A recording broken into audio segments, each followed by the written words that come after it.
Hi friends, நான் உங்க Varadaraja and welcome to our channel. இன்னைக்கு நம்ம episode 502 subscribers real life ghost experience தாங்க வந்து பார்க்க போறோம். பொதுவா இந்த புதுமண தம்பதிகளுக்கு நடுவில் நிறைய அன்பு இருக்கும் அப்படின்னு சொல்லுவாங்க. அன்பு இருந்தாலே பொசசிவ்னஸ் கண்டிப்பாக இருக்கும். அன்பு இருந்தாலே கோபம் அதிகமாக வரும். அன்பு இருந்தாலே ஈகோவும் அதிகமாக வரும். சம்டைம்ஸ் ஈகோனால நம்ம பல பிரச்சனைகளில் வந்து மாட்டிப்போம். அதுலேயும் குறிப்பாக ஒரு அமானுஷமான பிரச்சனையில் நம்ம மாட்டிக்கிட்டா அப்போது நம்மளுடைய மனநிலைமை எப்படி இருக்குன்றதை மட்டும் கொஞ்சம் யோசிச்சு பாருங்கள். ஏன்னா இன்றைக்கி நீங்கள் பார்க்க போகிற நிகழ்வில் அப்படிப்பட்ட மிகவும் சுவாரஸ்யமான சம்பவம் தாங்க காத்துக்கிட்டு இருக்கு. இந்த சம்பவத்தை நீங்கள் பார்க்குறதுக்கு முன்னாடி நீங்கள் நம்ம சேனலுடைய புதிய பார்வையாளராக இருந்தாலும் சரி, இல்லைனா நம்மளுடைய சேனலை பார்த்துட்ருக்கீங்க சப்ஸ்கிரைப் பண்ணாமல் பார்த்துட்ருக்கீங்க அப்படின்னா தயவுசெய்து சப்ஸ்கிரைப் பண்ணிக்கோங்க. கூடவே இருக்கிற பெல் ஐகானை கிளிக் பண்ணிக்கோங்க. அப்போ தான் எவ்ரி ஆல்டர்னேட்டிவ் டே போடுற வீடியோ உங்களால் உடனே பார்க்க முடியும். இப்போ வாங்க ஸ்ட்ரெயிட்டாக வீடியோக்குள்ளே போகலாம்.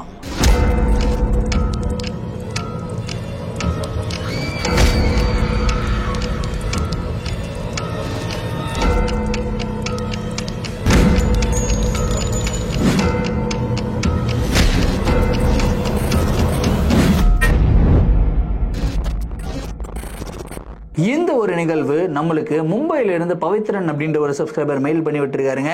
இந்த ஒரு அமானுஷமான நிகழ்வு அவருக்கு நடந்தது கிடையாதுங்க. ஆனால் மும்பையில் இருக்கிற சாண்டா க்ரூஸ் அப்படின்னு சொல்லப்படுற ஏரியாவில் பலர்னாலையும் நம்பப்படுற ஒரு நிகழ்வு. இந்த நிகழ்வை பற்றின தொகுப்புகள் வந்து பார்த்தீங்கன்னா இன்டர்நெட்டில் நிறைய ஆர்டிகல்ஸாகவே அவைலபிளாக இருக்குது. அது மட்டும் இல்லாமல் நிறைய ஹிந்தி சேனல்ஸும் இந்த ஒரு நிகழ்வை பற்றின வீடியோ போட்டிருக்காங்க. இன்ஃபேக்ட் இந்த சாண்டா க்ரூஸ் ஏரியாவில் வந்து பார்த்தீங்கன்னா ரொம்பவும் ஒரு பாஷான ஏரியா அப்படின்னு சொல்லலாம். அந்த இடத்துல நிறைய அபார்ட்மெண்ட்ஸ் எல்லாமே இருக்குமா, பெரிய பெரிய பில்டிங்ஸ் எல்லாம் கட்டி வச்சிருக்காங்க. பிளஸ் நிறைய ஃப்ளோர்ஸ் இருக்கிற அபார்ட்மெண்ட்ஸ் வந்து அந்த இடத்துல நிறைய பார்க்க முடியும் அப்படின்னு வந்து சொல்றாங்க.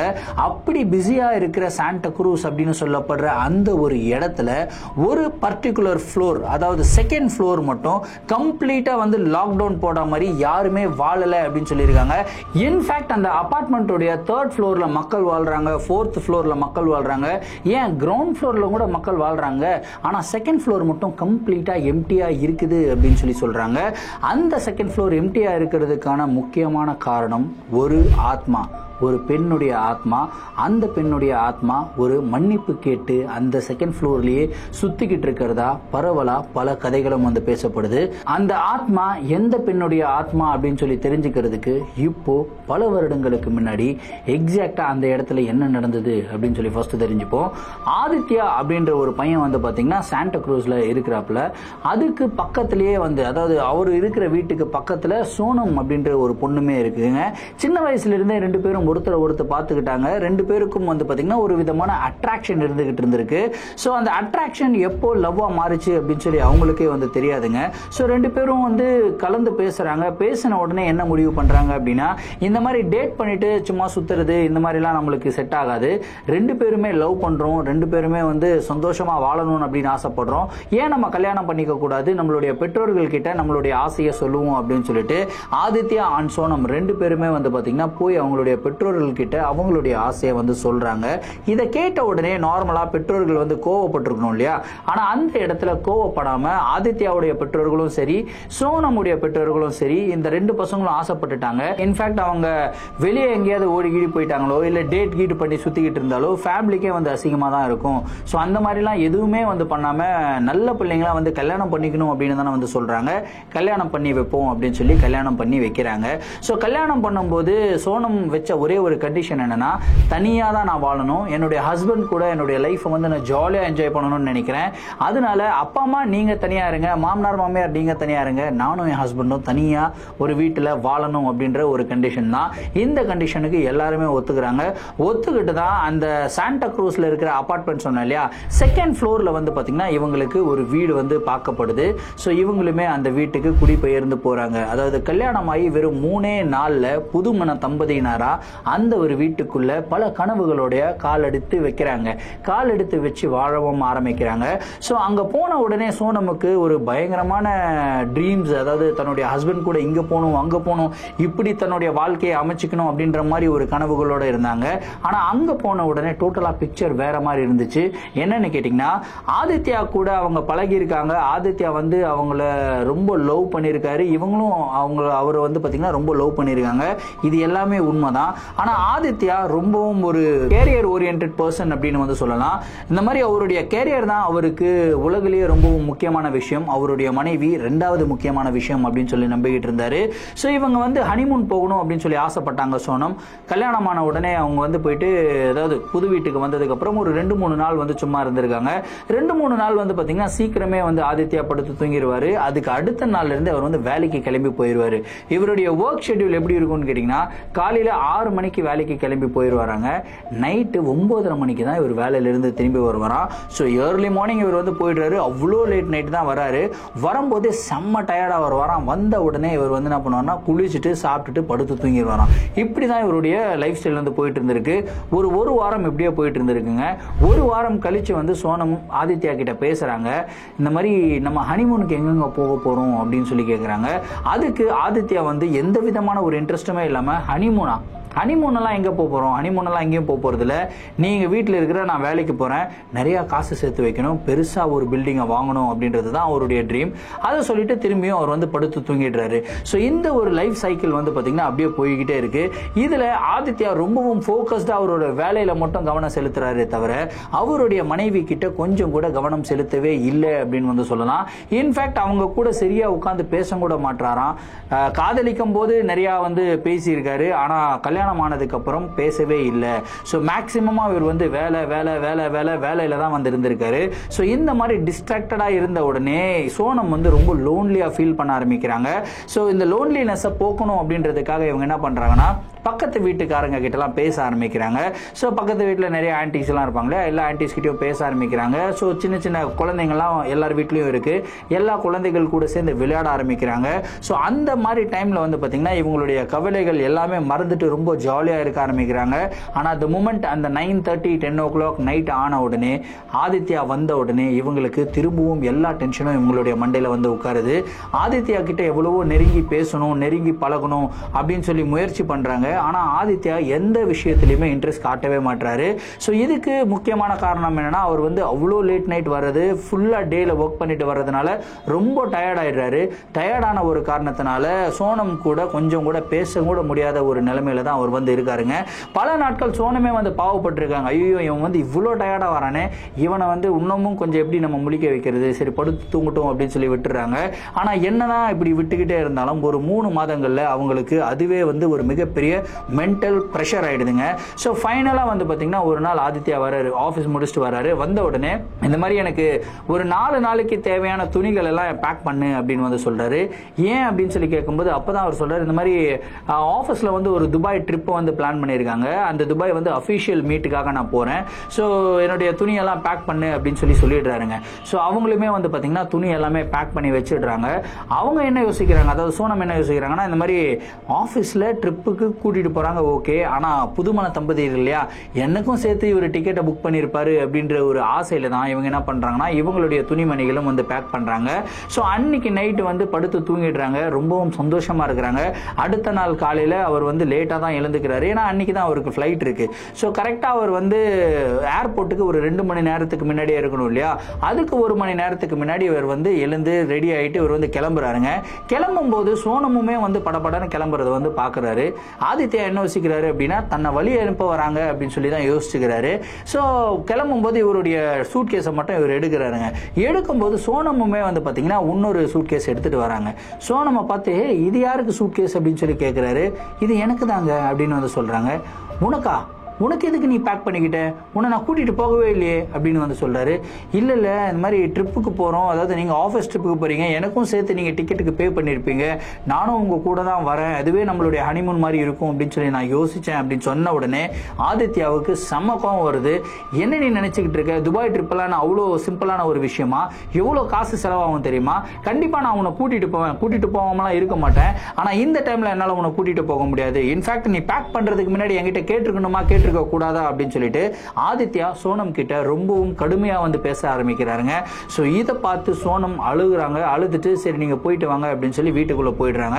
இவருமே வந்து கிளம்பி ஏர்போர்ட்டுக்கு வந்துடுறாருங்க. 2 மணி நேரத்துக்கு முன்னாடி ஏர்போர்ட்டுக்கு வந்துடுறாரு. இமிகிரேஷன்ல எல்லாமே முடிச்சுட்டு செக்யூரிட்டி செக்ஸ் எல்லாமே முடிச்சுட்டு அவருடைய ஃபிளைட் ஏறுறதுக்காக வெயிட் பண்ணிக்கிட்டு இருக்காருங்க. அப்பதான் அவரு எவ்வளவு பெரிய தவறு பண்ணியிருக்காரு அப்படின்றத ரியலைஸ் பண்ண ஆரம்பிக்கிறாரு. அப்பதான் அவர் யோசிக்கிறாரு, சோனமை நம்ம கல்யாணம் பண்ணி கிட்டத்தட்ட ஒரு 4 மாதங்கள் ஆயிடுச்சு. 4 மாதங்களா சோனம் என் கூட ஆசையா பேசணும் அப்படின்னு சொல்லி முயற்சி பண்றாங்க, பிசிக்கல் ரிலேஷன்ஷிப்ல இருக்கணும் அப்படின்னு சொல்லி முயற்சி பண்றாங்க. ஆனா என்னுடைய கெரியர் இம்பார்ட்டன்ட் அப்படின்ற ஒரு காரணத்தினால நான் சோனமை சரியா கண்டுக்கல. எந்த ஒரு பெண்மணியா இருந்தாலும் அவங்க ஹஸ்பண்ட் கிட்ட அந்த பாசமும் அரவணைப்பும் கண்டிப்பா தேடுவாங்க இல்லையா அப்படின்னு சொல்லி அப்பதான் அவர் ரியலைஸ் பண்றாரு. ஐயோ எவ்வளவு பெரிய தப்பு பண்ணிருக்கோம் நம்ம அப்படின்னு சொல்லி யோசிச்சுக்கிட்டே இருக்காருங்க. அதுக்கப்புறம் அவர் துபாய் ட்ரிப்புக்கும் வந்து போறாரு. ஆபீஸோட எல்லா வேலைகளும் பட்னு முடிக்கிறாரு. 4 நாள் ட்ரிப்பை வெறும் 3 நாள்ல வந்து கம்ப்ளீட் பண்றாரு. அதாவது 4 நாள் செய்ய வேண்டிய வேலையை 3 நாள்ல வந்து செஞ்சு முடிக்கிறாருங்க. செஞ்சு முடிச்ச உடனே அவர் என்ன யோசிக்கிறாருன்னா சர்ப்ரைஸ் கொடுப்போம். இந்த தடவை 4 நாளும் தான் சொல்லியிருக்கேன், 3 நாள்லயே நம்ம திரும்பி வீட்டுக்கு போவோம். வீட்டுக்கு போயிட்டு சோனமுக்கு சர்ப்ரைஸ் கொடுத்துட்டு சாரி கேட்டுட்டு சூப்பரா எங்கேயாவது வெளியே கூட்டிட்டு போய் ஜாலியா என்ஜாய் பண்ணலாம் அப்படின்னு சொல்லிட்டு அவர் என்ன பண்றாருன்னா சீக்கிரமா ஒரு ஃபிளைட் டிக்கெட்டை புக் பண்றாருங்க. புக் பண்ணிட்டு அவர் வந்து கிளம்பி இந்தியாவுக்கும் வராரு. ஆனா இந்தியாவுக்கு வந்த விஷயத்த சோனம் கிட்ட அவர் வந்து சொல்லலைங்க. இவர்கிட்டயே வந்து வீட்டு சாவி ஒண்ணு இருக்கு, அதெல்லாமே எடுத்துட்டு இவர் வந்து போறாரு, வீட்டுக்கு போறாரு. யாருக்குமே தெரியாம தான் போறாரு. அப்பா அம்மாவுக்கும் தெரியாது, சோனமுக்கும் தெரியாது. இவர் வந்து வீட்டுக்கு போறாரு. இவருடைய செகண்ட் ஃப்ளோர்ல இவருடைய வீடு 3வது வீடு. கரெக்டா வீட்டு வாசல்ல போய் நிக்கிறாருங்க. காலிங் பெல் அடிக்கலாமா அப்படின்னு யோசிக்கிறாரு. காலிங் பெல் அடிச்சா அந்த சர்ப்ரைஸ் எலிமெண்ட் போயிடும். இப்ப மத்தியானம் ஒரு 3 மணி இருக்கு. ஸோ 3 மணிக்கு நம்ம சாவி நம்ம கிட்ட தானே இருக்கு, சாவி போட்டு ஓபன் பண்ணிட்டு வீட்டுக்குள்ள போவோம். சோனம் தூங்கிக்கிட்டு தான் இருப்பாங்க, அவங்க பக்கத்துல போய் தூங்கிடலாம் அப்படின்னு சொல்லிட்டு இவர் என்ன பண்றாருன்னா சாவி போட்டு ஓபன் பண்ணி வீட்டுக்குள்ள என்டர் ஆகுறாருங்க. வீட்டுக்குள்ள என்டர் ஆன உடனே ஆதித்யாவுக்கு ஒரு மிகப்பெரிய ஷாக்கே காத்துக்கிட்டு இருந்தது. ஏன்னா வீட்டுக்குள்ள சோனம் சோஃபால உட்காந்துட்டு இருக்காங்க, சிரிச்சு பேசிக்கிட்டு இருக்காங்க. ஆனா சோனம் தனியா இல்லைங்க, சோனம் கூட இன்னொரு நபருமே வந்து உட்கார்ந்துகிட்டு இருக்காரு. இன்ஃபேக்ட் அவங்க 2 பேருமே வந்து பாத்தீங்கன்னா ஒரு விதமான ரொம்ப கொஞ்சி பேசிக்கிட்டு இருக்க மாதிரி வந்து 2 பேரும் தனியா வந்து பேசிக்கிட்டு இருக்காங்க.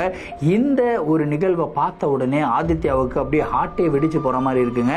இதை பார்த்த உடனே அவர் எவ்வளோ சீட்டடா ஃபீல் பண்றாரு அப்படின்னா, ஐயோ நான் எவ்வளவு ஆசைகளோட இங்க வந்தேன், இங்க வந்து சோனம் தவறா நடந்துகிட்டு இருக்காங்களே அப்படின்ற ஒரு கோவத்துல அவர் வந்து பாத்தீங்கன்னா கடகடன்னு வீட்டை விட்டு வெளியே போறாருங்க. இவர் வெளியே போகும்போது சோனமே வந்து பாத்துடுறாங்க ஆதித்யா வெளியே போறாருன்னு சொல்லிட்டு. ஆதித்யா பின்னாடியே வந்து சோனம் ஓடுறாங்க. ஆதித்யாவும் அழுதுகிட்டே வந்து பாத்தீங்கன்னா சோனமுடைய கையை வந்து உதறி விட்டுட்டு ஓடி வந்து கையை பிடிக்கிறாங்க. கையை உதறி விட்டுட்டு என் மூஞ்சிலேயே முழிக்காத அப்படின்னு சொல்லிட்டு இவர் வந்து வேகமா போயிடுறாருங்க. இப்போ சோனமுமே கதறி அழுகுறாங்க. ஐயோ நான் எவ்வளவு பெரிய தவறு பண்ணிட்டேன், ஆதித்யா என்ன எவ்வளவு லவ் பண்றாரு அப்படின்றது எனக்கு நல்லாவே தெரியும், இதெல்லாம் தெரிஞ்சும் கூட நான் இந்த மாதிரி ஒரு தவறு பண்ணிட்டேனே அப்படின்னு சொல்லிட்டு அவங்க விம்பி அழுக ஆரம்பிக்கிறாங்க. ஆதித்யாவுக்கு குடிப்பழக்கமே கிடையாதுங்க. ஆனா சோனம் இந்த மாதிரி ஒரு வேலையை பண்ணிட்டதுக்கு அப்புறம் அவர்னால அந்த துயரத்தை தாங்கவே முடியல அப்படின்னு சொல்லலாம். தாங்கவே முடியாம அவர் என்ன பண்றாருன்னா போயிட்டு சரகடிக்கிறாருங்க. செம்ம சரகடிக்கிறாரு. சரகடிச்சு மட்டையாகிறாரு.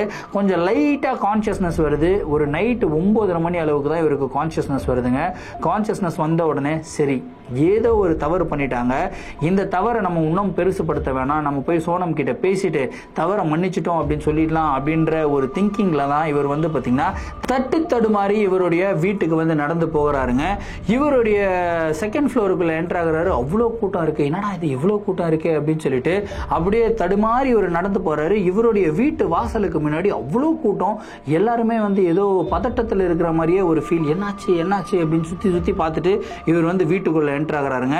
வீட்டுக்குள்ள என்டர் ஆகும்போது எந்த ஒரு காட்சியை பார்க்க கூடாது அப்படின்னு சொல்லி இவருடைய மைண்ட்ல நினைச்சு வச்சிருந்தாரோ அந்த ஒரு காட்சி இவருடைய கண்களுக்கு முன்னாடி இருந்ததுங்க. சோனம் அவங்க வீட்டுடைய சீலிங் ஃபேன் இருக்கும் இல்லையா, அந்த சீலிங் ஃபேன்ல தூக்க மாட்டி அவங்க வந்து இறந்து போயிருந்தாங்க. அவங்களுடைய உயிரற்ற உடலை வந்து பாத்தீங்கன்னா போலீஸ் அப்படியே மேல இருந்து கீழே இறக்கிக்கிட்டு இருக்காங்க. இந்த ஒரு விஷயத்தை பார்த்த உடனே ஆதித்யா குமுறி அழுக ஆரம்பிக்கிறாரு. உன்னை தப்பு பண்ணிட்டேனே, உன்னை மன்னிச்சுட்டே அப்படின்னு சொல்றதுக்காக தான் நான் வந்தேன், அதுக்குள்ள நீ இந்த மாதிரி அவசரப்பட்டுட்டியே அப்படின்னு சொல்லிட்டு விம்பி அழுகிறாருங்க. அழுதுட்டதுக்கு அப்புறம் வந்து பாத்தீங்கன்னா போலீஸ் சோனமுடைய உடலை எடுத்துட்டு போயிடுறாங்க. அதுக்கப்புறம் பிரேத பரிசோதனை எல்லாம் பண்ணுவாங்க இல்லையா, எல்லாமே பண்ணிட்டு அதுக்கப்புறம் அந்த உடலை திருப்பி கொடுக்குறாங்க. இறுதி சடங்கு எல்லாமே முடிக்கிறாங்க. எல்லாமே முடிச்சதுக்கு அப்புறம் அந்த வீடு டோட்டலா காலி ஆகுதுங்க. சோனமுடைய புடவை மற்ற பொருள்கள் எல்லாமே இருக்கு இல்லையா, எல்லா பொருள்களுமே வந்து பார்த்தீங்கன்னா இவர் பேக் பண்ணுறாரு. ஏன்னா சோனமை பற்றின ஞாபகம் இவருக்கு அதிகமாக வரக்கூடாது அப்படின்றதுனாலே எல்லா பொருள்களுமே பேக் பண்ணுறாரு. பேக் பண்ணி சோனமுடைய பெற்றோர்கள் கிட்ட கொடுத்து அனுப்பிடுறாருங்க. இவர் மட்டும் தனியாக இருக்காரு. அடுத்த 3 நாட்களுக்கு இவர் அந்த வீட்டில் தனியாக தான் இருக்காரு. ஏன் இந்த 3 நாட்களுக்கு தனியாக இருக்காருன்றத இப்போ உங்களுக்கு தெரியும். ஸோ ஃபர்ஸ்ட் நாள் இவர் மட்டும் தனியாக வீட்டில் உட்காந்து சோனமை நினச்சி சோனமுடைய ஃபோட்டோவை பார்த்து அழுதுகிட்டே இருக்காருங்க. அழுது சாப்பிடாம ரொம்பவும் டயர்ட் ஆகிடுறாரு. டயர்ட் ஆகிட்டு படுத்து தூங்கலாம் அப்படின்னு சொல்லிட்டு இவருடைய ரூமுக்கு வந்து போயிருக்காருங்க. படுத்துக்கிட்டு இருக்கும்போது இவர் யோசிச்சுக்கிட்டு அழுதுகிட்டே இருக்கும்போது இவருடைய வாய்ஸ் மட்டும் தானே கேட்கணும். ஆனால் இவருக்கு இவருடைய வாய்ஸை தவிர ஒரு பெண்மணியுடைய வாய்ஸ் வந்து கேட்குது. அந்த பெண்மணியுமே வந்து பார்த்தீங்கன்னா அழுதுகிட்டு இருக்க மாதிரி ஒரு வாய்ஸ் வந்து கேட்குதுங்க. இவர் சுற்றி முற்றி பார்க்குறாரு. சுற்றி முற்றி பார்த்தா யாருமே கிடையாது. திரும்பவும் இவர் வந்து பெட்டில் படுத்துக்கிறாரு. இவருடைய காலை யாரோ கெட்டியா இப்படி பிடிச்சி, அதாவது மன்னிப்பு கேட்கறதுக்காக காலை பிடிப்பாங்க இல்லையா, அந்த மாதிரி காலை வந்து கெட்டியா பிடிச்சி விம்பி அழுதுகிட்டு இருக்க மாதிரி ஒரு ஃபீல் வந்து இவருக்கு உண்டாகுது. யாரா காலை கெட்டியா பிடிச்சிக்கிட்டு இருக்கிறது அப்படின்னு சொல்லி பார்த்தா இங்க இவருடைய கால் மாட்டுல வந்து பாத்தீங்கன்னா சோனம் தான் உட்காந்து விம்பி அழுதுகிட்டு இருக்காங்க. இந்த ஒரு நிகழ்வை பார்த்த உடனே இவருக்கு வந்து பாத்தீங்கன்னா மனசெல்லாம் அப்படியே கலங்க ஆரம்பிக்குது. இவர் என்ன யோசிக்கிறாரு அப்படின்னா, ஒருவேளை நான் தான் சோனமை ரொம்ப மிஸ் பண்றேன் போல இருக்கு, அதனாலதான் எனக்கு இந்த மாதிரி இல்லியூஷன்ஸ் எல்லாமே இல்லாத விஷயங்கள்லாம் இருக்கிற மாதிரி எனக்கு கேக்குதோ அப்படின்னு சொல்லி அவர் வந்து நினைச்சுக்கிறாருங்க. அதுக்கப்புறம் வந்து பாத்தீங்கன்னா இவரு மேலும் வந்து கொஞ்சம் லைட்டாக வந்து ட்ரிங்க்ஸ் சாப்பிட்றாரு. சாப்பிட்டுட்டு அப்படியே படுத்து தூங்க ஆரம்பிக்கிறாருங்க. அடுத்த நாள் காலையில் வந்து எழுதுக்கிறாரு. காலையிலையுமே வந்து பார்த்தீங்கன்னா இவர் வீட்டுக்குள்ள சோனம் அங்கங்கே இருக்கிற மாதிரி இவருக்கு வந்து தோணிருக்கு. அதுக்கப்புறம் சோனம் அழுதுகிட்டே இருக்கிற மாதிரி ஒரு கார்னர்லையுமே வந்து பார்த்தீங்கன்னா அவங்க தான் நின்றுக்கிட்டு இருக்காங்க. இவரை பார்த்து இப்படி கையை கூட்டி வந்து பார்த்தீங்கன்னா அழுதுகிட்டே இருக்காங்க அப்படின்ற ஒரு விஷயத்த மட்டும் இவர் பார்த்துக்கிட்டே இருக்காரு. ஸோ இந்த மாதிரி பார்த்துக்கிட்டே இருக்கிறது இவருக்கு என்ன ஃபீல் ஆகுதுன்னா, ஒருவேளை எனக்கு ரொம்ப பைத்தியம் பிடிச்சிரும் போல இருக்கு, இதே மாதிரி இருந்தா இதுக்கப்புறம் நான் இங்க இருக்கக்கூடாது, வேலைக்கு போகலாம் அப்படின்னு சொல்லி இவர் வந்து வேலைக்கு போயிடுறாருங்க. வேலைக்கு போறாரு, வேலை எல்லாமே முடிக்கிறாரு. அந்த இடத்துல இவருக்கு எந்த டிஸ்டர்பன்ஸுமே கிடையாது. சாயந்தரம் திரும்பியும் இவர் வந்து வீட்டுக்கு வராருங்க. வீட்டுக்கு வந்த உடனே திரும்பவும் இவருடைய வீட்டுக்குள்ள என்டர் ஆகுறாரு. வீட்டுக்குள்ள என்டர் ஆகும்போது ஆக்சுவலா சோனம் எப்பயுமே சமையல் பண்ணிட்டு எல்லாமே கமகமான்னு இருக்குமா அவங்களுடைய வீட்டுக்குள்ள இருக்கிற வாசனை. வீட்டுக்குள்ள என்டர் ஆகும்போது அதே மாதிரி ஒரு வாசனையை வந்து ஃபீல் பண்ணியிருக்காரு. என்னடா இது இந்த மாதிரி வாசனையை ஃபீல் பண்றோமே அப்படின்னு சொல்லிட்டு இவர் வந்து கிச்சன்ல போய் பார்க்கறாரு. கிச்சன்ல போய் பார்த்தா உண்மையிலேயே அந்த இடத்துல யாரோ சமைச்சு வச்ச மாதிரி எல்லாம் இருந்திருக்கு. சோ இதெல்லாம் பார்த்த உடனே இவருக்கு மனசெல்லாம் அப்படியே கலங்க ஆரம்பிக்குது. இந்த பக்கம் பட்டுன்னு திரும்பி பார்த்தா கரெக்டா சமையல் கட்டுடைய அந்த இது இருக்கும் இல்லையா, டோர், அந்த டோர் பக்கத்துல சோனம் நின்றுகிட்டு இருக்க மாதிரியும் சோனம் அவர்கிட்ட கை கூப்பி என்னை மன்னிச்சிருங்க அப்படின்னு சொல்லி கேட்டு அழுதுகிட்டு இருக்க மாதிரியும் ஒரு விம்பத்தை இவர் வந்து பாக்குறாருங்க. அதை பார்த்த உடனே இவருடைய மனசுல இவரே சொல்லிக்கிறாரு, நான் பாக்குறது எதுவுமே நிஜம் கிடையாது, எல்லாமே போய், எல்லாமே என்னுடைய கற்பனை அப்படின்னு சொல்லி நினைச்சிட்டு இவர் வந்து கிச்சன்ல இருந்து வெளியே வராருங்க. வெளியே வந்துட்டு இவருடைய பெட்ரூமுக்கு போறாரு. பெட்ரூமுக்கு போயிட்டு படுக்கிறாருங்க. திரும்பவும் டயர்டா இருக்கு, இன்னும் கொஞ்சம் லைட்டா ட்ரிங்க்ஸ் சாப்பிடுவோம் அப்படின்னு சொல்லி ட்ரிங்க்ஸ் சாப்பிடுறாரு. அப்படியே வந்து அந்த போதை மயக்கத்துல இருக்கும்போது இவருக்கு கண் முன்னாடி கிட்டத்தட்ட ஒரு 4-5 சோனம் நின்னா எப்படி இருக்குமோ அந்த மாதிரி 4-5 உருவங்கள் தெரிய ஆரம்பிக்குது. 4-5 உருவங்களும் சேர்ந்து அழுதா எப்படி ஒரு அழுகிற சவுண்டு கேட்குமோ அந்த அழுகிற சவுண்டு வந்து கேட்குது. இவருக்கு தலையெல்லாம் சுத்துது. அந்த அழுகிற சவுண்ட் இவரால் கேட்கவே முடியல. அப்படியே தலை சுத்தி மயக்கம் போட்டு அப்படியே விழுகிறாருங்க. விழுந்தவர் நல்ல ஆழ்ந்த உறக்கத்துல போயிட்டாரு. கிட்டத்தட்ட நைட்டு ஒரு 3 மணி அளவு இருக்குங்க. 3 மணி அளவுல திடீர்னு இவருடைய காலை பிடிச்சி யாரோ இப்படி இழுக்கிற மாதிரி சரக்குன்னு இழுக்கிறாங்க. இவருமே அப்புறம் கண் முழிச்சு பாக்குறாரு. கரெக்டா இவர் வந்து பெட்டோடைய கார்னர்ல படுத்துட்டு இருப்பாராம். அப்படி மேல இருந்து கீழே, அதாவது பெட்டோடைய நடுவில் வரைக்கும் வந்திருக்காரு. இவருடைய கால் வந்து கீழே தொங்குதுங்க. காலை பிடிச்சி யாரோ அமுத்துற மாதிரி இவருக்கு ஒரு ஃபீலுங்க. யாரா அமுத்துறது அப்படின்னு சொல்லி எழுந்து பாக்குறாரு. எழுந்து பார்த்தா சோனம் தான் அந்த இடத்துல உட்கார்ந்துட்டு இருக்காங்க. காலை பிடிச்சி அமுத்திக்கிட்டு அழுதுகிட்டே இருக்காங்க. அந்த அழுகிற சவுண்டு கேட்க கேட்க கேட்க கேட்க இவருக்கு ஒரு மாதிரி வந்து எரிச்சலா இருக்கு. ஏன்னா என்னதான் சோனம் இறந்து போயிட்டாங்க அப்படின்ற ஒரு கவலை இவருக்கு இருந்தாலும் சோனம் வந்து இவரை ஏமாத்திருக்காங்க. ஏமாத்தின அந்த ஒரு சோகம் இருக்கு இல்லையா, அந்த ஒரு சோகம், அந்த ஒரு சோகத்தினால வந்த கோபம் இருக்குல்ல, அது வந்து ரொம்ப அதிகமா இருக்கு. சோனமை மன்னிக்கவே கூடாது அப்படின்ற ஒரு ஃபீல்ல தாங்க இருந்திருக்காரு. அதுக்கப்புறம் இவருக்கு அன்னைக்கு நாளும் அப்படியே போகுதுங்க. 3வது நாளும் இதே மாதிரி பயங்கரமாக நடக்க ஆரம்பிக்குதுங்க. ஸோ இந்த மாதிரி நிகழ்வுகள் தொடர்ந்து 3 நாட்கள் நடந்த உடனே இவருக்கு வந்து பார்த்திங்கன்னா பைத்தியம் பிடிக்கிற மாதிரி ஆயிடுது. இதுக்கப்புறம் இந்த இடத்துல நம்ம இருக்கவே கூடாதா அப்படின்னு சொல்லி முடிவு பண்ணிட்டு இவர் என்ன பண்ணுறாருன்னா வீட்டை விட்டு வெளியே போகிறாருங்க. வெளியே போயிட்டு ஒரு சாமியாரை பார்த்து கூட்டிகிட்டு வர்றாரு. அந்த சாமியார் என்ன சொல்கிறாரு அப்படின்னா, உங்கள் வீட்டுக்குள்ளே உங்களுடைய மனைவியோடைய ஆன்மா வந்து இருக்குது. அந்த ஆன்மா வீட்டுக்குள்ளே வரைக்கும் தான் இருக்குது, வீட்டை விட்டு வெளியே வராது. ஸோ நீங்கள் இந்த வீட்டுக்குள்ளே இருந்தீங்க அப்படின்னா கண்டிப்பாக நீங்கள் மன்னிச்சிட்டேன் அப்படின்ற ஒரு வார்த்தை சொல்கிற வரைக்கும் உங்களை விடவே விடாது. சம்டைம்ஸ் நீங்கள் மன்னிச்சிட்டேன் அப்படின்னு சொன்னால் கூட அந்த ஆன்மா உங்கள் கூட எப்படியெல்லாம் வாழணும் அப்படின்னு சொல்லி ஆசைப்பட்டாங்களோ அந்த வாழ்க்கையெல்லாம் திரும்பவும் ஆன்மாவாக இருந்து வாழணும் அப்படின்னு சொல்லி திரும்பவும் ட்ரை பண்ணுவாங்க அப்படின்ற ஒரு மேட்டரை வந்து சொல்கிறாருங்க. இந்த ஒரு சென்டென்ஸை சொன்ன உடனே இவருக்கு ஆதித்யாவுக்கு செம்ம அல்லு. என்னடா வாழும் போதே நம்ம கூட ஒழுங்காக வாழலை, இப்போ ஆன்மாவாக மாறி நம்ம கூட வாழ்ந்தா நம்மளுடைய வாழ்க்கை எப்படி இருக்கும் அப்படின்ற ஒரு பயத்தில் அவர் என்ன பண்ணுறாரு அப்படின்னா, இந்த வீட்டிலிருந்து இந்த ஆன்மா வெளியே வராதபடி ஏதாவது ஒன்று பண்ணுங்க சாமி அப்படின்னு கேட்குறாரு. உடனே அவங்க வந்து பார்த்தீங்கன்னா சில பூஜைகளெல்லாம் பண்ணுறாங்க. இந்த சந்திரமுகி படத்தில் வந்து அந்த ஒரு டோரில் வந்து பார்த்தீங்கன்னா நிறைய கயிறுலாம் கட்டி டோரை வந்து சீல் பண்ணுவாங்க இல்லையா, அந்த மாதிரி மந்திர கட்டுகள் போட்டு அந்த ஒரு டோரை வந்து சீல் பண்ணுறாங்க. சீல் பண்ணிவிட்டு சாமியார் என்ன சொல்கிறார் அப்படின்னா, இந்த டோர் வழியாக உங்கள் மனைவினால் வெளியே வரவே முடியாது, அந்த ஆன்மா உள்ளே தான் இருக்கும். ஸோ இப்போ நீங்கள் திரும்பியும் இந்த வீட்டுக்குள்ளே போனீங்க அப்படின்னா அந்த ஆன்மா உக்கிரமாக இருக்கும், உங்களை எது வேணாலும் பண்ணும் அப்படின்னு வந்து சொல்லிடுறாங்க. இதை கேட்ட உடனே அவர் என்ன பண்ணுறாருன்னா ஆதித்யா அங்கிருந்து கிளம்பி போயிடுறாரு. அவங்க அப்பா அம்மா வீட்டுக்கு போய் தங்குறாரு. அடுத்த ஒரு மாசத்துல அவர் என்ன பண்றாருன்னா துபாய்க்கே போயிடுறாருங்க. துபாய்க்கு போயிட்டு துபாயில செட்டில் ஆயிடுறாரு. அதுக்கப்புறம் ஆதித்யா இந்தியாவுக்கு வரவே இல்லை அப்படின்னு வந்து சொல்லியிருக்காங்க. சரி, அதுக்கப்புறம் அந்த வீட்டு பக்கத்துல என்னென்ன ஆச்சு அப்படின்னு சொல்லி பார்த்தீங்கன்னா, அதுக்கப்புறம் தினமும் நைட் டைம்ல அந்த சோனமுடைய அழுகுரல் வந்து பார்த்தீங்கன்னா அந்த வீட்டுக்குள்ளேருந்து கேட்டுக்கிட்டே இருக்கும். ஸோ அந்த அழுகுரல் கொஞ்சம் கொஞ்சமாக அதிகமாகிட்டே இருக்குங்க. அக்கம் பக்கத்தில் இருக்கிற வீட்டுக்காரங்களாம் இருக்காங்களே அவங்களுடைய வீட்டுக்குள்ளே கூட அந்த அழுகிற சவுண்ட் வந்து கேட்கும். திடீர்னு சோனம் வந்து அந்த சோனமுடைய ஆன்மா வந்து அந்த வீட்டுக்குள்ளே ஓடுமா, பாத்திரங்களெல்லாம் தூக்கி போட்டு உடைக்கிற மாதிரி சவுண்ட் எல்லாமே வந்து கேட்குமா, திடீர்னு கோவத்தில் கத்துற மாதிரி சவுண்டு கேட்குமா, திடீர்னு அழுதுகிட்டே என்னை மன்னிச்சிரு ஆதித்யா, என்னை மன்னிச்சிரு ஆதித்யா அப்படின்னு சொல்லிக்கிட்டு இருக்க மாதிரி சவுண்ட் எல்லாமே வந்து கேட்டுக்கிட்டே இருக்குங்க. இது எல்லாமே என்னதான் நியூசன்ஸா இருந்தாலும் பக்கத்து வீட்டுக்காரங்கலாம் என்ன நினைக்கிறாங்க அப்படின்னா, அந்த ஆன்மா வந்து அவங்க ஹஸ்பண்ட் என்னைக்காவது வந்து அவங்கள மன்னிச்சிட மாட்டாங்களா அப்படின்னு சொல்லிட்டு தான் அந்த ஆன்மா அதே இடத்துல இருக்கு. ஸோ அந்த ஆன்மானால நம்மளுக்கு எந்த ஒரு பிரச்சனையும் இல்லை அப்படின்னு சொல்லி தான் நினைச்சுக்கிட்டு இருந்தாங்க ஒரு நாள் வரைக்கும். ஒரு நாள் நைட்டு என்ன ஆகுதுன்னு கேட்டிங்கன்னா, ஒரு டெலிவரி பாய் வந்து வராருங்க. அந்த டெலிவரி பாய் வந்துட்டு செகண்ட் ஃப்ளோருக்கு வராரு. ஆதித்யாவோடது 3வது வீடு. 2வது வீட்டுக்கு வந்து பார்த்தீங்கன்னா பெல் அடிக்கிறாருங்க. பெல் அடித்த உடனே அந்த லேடி வந்து வெளியே வராங்க. அந்த டெலிவரி பாய் கிட்ட என்னப்பா அப்படின்னு சொல்லி கேட்குறாங்க. இல்லைங்க, இந்த 3வது வீட்டுக்கு நான் மத்தியானம் வந்திருந்தேன், அவங்க ஒரு லேடி இருந்தாங்க, வீட்டுக்குள்ளே போனேன், டெலிவரி கொடுத்தேன், டெலிவரி கொடுத்ததுக்கப்புறம் தண்ணியெல்லாம் கொடுத்தாங்க, நல்லா பேசினாங்க, அதுக்கப்புறம் நான் கிளம்பி போயிட்டேன், இப்போ வந்து அந்த இடத்துல கட்டெல்லாமே போட்டி இருக்குங்க அப்படின்னு வந்து சொல்கிறாருங்க. இதை சொன்ன உடனே அந்த லேடிக்கு செம்ம ஷாக்கு. என்னங்க நீங்கள் சொல்கிறீங்க, இந்த 3வது வீட்டில் வந்தீங்களா? 3வது வீட்டுக்கு கிட்டத்தட்ட 2 வருடமாக மூடின நிலையில் தான் இருக்குது, அந்த கதவை யாருமே திறக்கவே முடியாது, மந்திர கட்டெல்லாம் போட்டு அந்த கதவை பூட்டி வச்சிருக்காங்க, அப்படி இருக்கும்போது இந்த வீட்டுக்குள்ளே எப்படி நீங்கள் போயிருக்க முடியும் அப்படின்னு சொல்லி அந்த பர்சன் கிட்ட கேட்குறாங்க. இல்லை, அந்த பர்சன் வந்து அடித்து சொல்கிறார், அந்த டெலிவரி பர்சன், இல்லைங்க அந்த வீட்டில் இருந்தாங்க, வந்தேன், மத்தியானம் தான் வந்தேன், இப்போ திரும்பவும் ஒரு விஷயம் ஏதோ ஒன்று டெலிவர் பண்ணணும் அப்படின்றதுக்காக நான் வந்திருக்கேங்க, இப்போ அந்த வீட்டு கதவு இந்த மாதிரி மூடப்பட்டிருக்கு அப்படின்னு வந்து சொல்கிறாங்க. சரிப்பா, நீ அந்த வீட்டில் ஒரு லேடி கிட்ட பேசின, ஒரு லேடி கிட்ட டெலிவரி கொடுத்தேன் அப்படின்லாம் சொல்கிற, அந்த லேடியோட பேர் என்ன அப்படின்னு தெரியுமா உனக்கு அப்படின்னு சொல்லி கேட்குறாங்க.